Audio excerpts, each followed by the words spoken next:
குப்பை கிடங்கில் தீ விபத்து.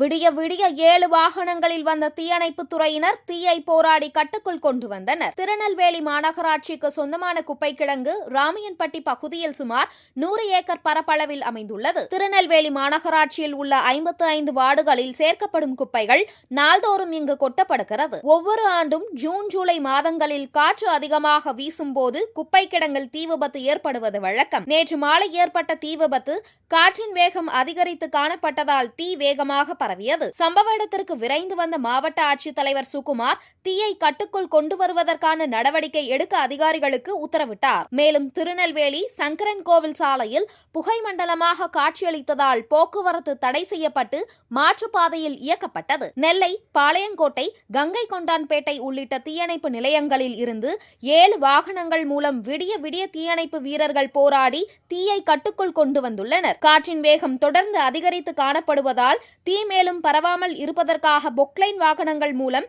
மண் கொண்டு பரப்பி தீ மேலும் பரவாமல் இருப்பதற்கான நடவடிக்கைகள் எடுக்கப்பட்டு வருகிறது. இன்று மாலைக்குள் முழுவதுமாக இயல்பு நிலை கொண்டு வருவதற்கு முயற்சிகள் மேற்கொள்ளப்பட்டு வருவதாக தீயணைப்புத்துறை மற்றும் மாநகராட்சி அதிகாரிகள் தெரிவித்துள்ளனர். இன்று காலை முதல் திருநெல்வேலி சங்கரன் கோவில் நெடுஞ்சாலையில் போக்குவரத்து துவங்கியுள்ளது. எனினும் குப்பை கிடங்கு உள்ள பகுதியில் இருந்து சுமார் 2 கிலோமீட்டர் தூரம் வரை காற்றின் வேகம் காரணமாக கரும்புகை சூழ்ந்துள்ளது.